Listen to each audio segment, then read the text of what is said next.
Oh, hey, let's go and scrub for the class. Let's go.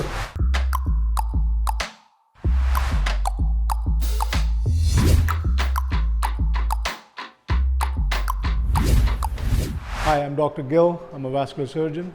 In today's class, we'll be talking about vascular anatomy and physiology and its basic functions. So this is a basic description of vascular anatomy, which always starts at the origin of the heart. The heart pumps blood, sends it to the body through the arteries, and arteries go into the capillaries where the exchange of the nutrients and the gases happens, and then it comes back through the venous system back to the heart. So now we'll be talking about few vascular disorders that we commonly see in routine practice of vascular surgery. One of them is varicose veins. So regarding varicose veins, it's a very common disorder. 1 in 6 Americans have some sort of venous or varicose vein disorder. And this is just a cartoon describing normal venous anatomy. And this is a normal functioning valve in the vein, which opens and closes with every breath. And blood is supposed to just go back up to the heart. And this, you can see the valves are not functioning, and the blood, instead of going back up, comes towards the feet and causes all these varicose veins, which can cause symptoms based on the severity of the individual's problems.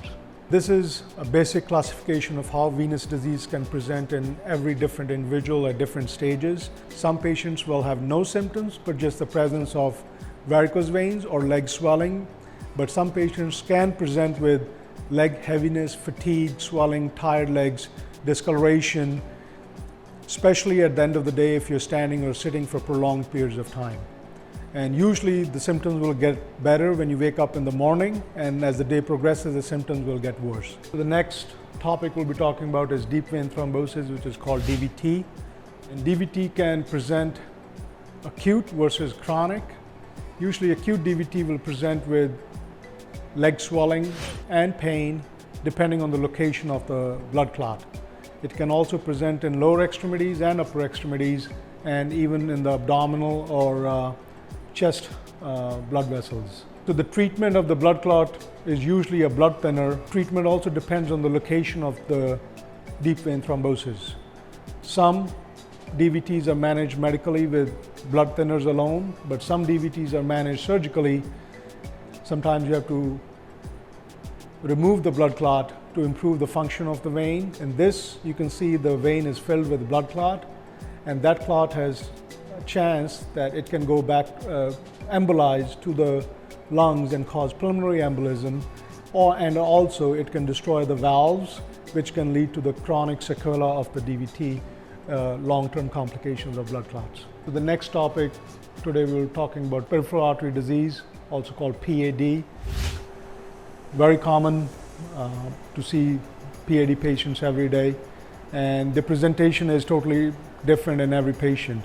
They can present as asymptomatic versus advancedly symptomatic with gangrene of their toes. Risk factors are smoking, family history, hypertension, high cholesterol, diabetes, etc. So this is a description of a normal artery where the blood flow is going to the tissues. Could be the arms, could be the legs. And this is a description of a narrowed blood vessel due to plaque formation, also called atherosclerosis. And that blockage can lead to reduction in blood flow, which can eventually lead to gangrene of the tissues. So overall, cardiovascular health is really important, as it is a direct reflection of your heart health, including the peripheral arteries, carotid arteries, and arm arteries. Thank you for tuning in. We are here to keep your medical knowledge flowing and your health in great circulation.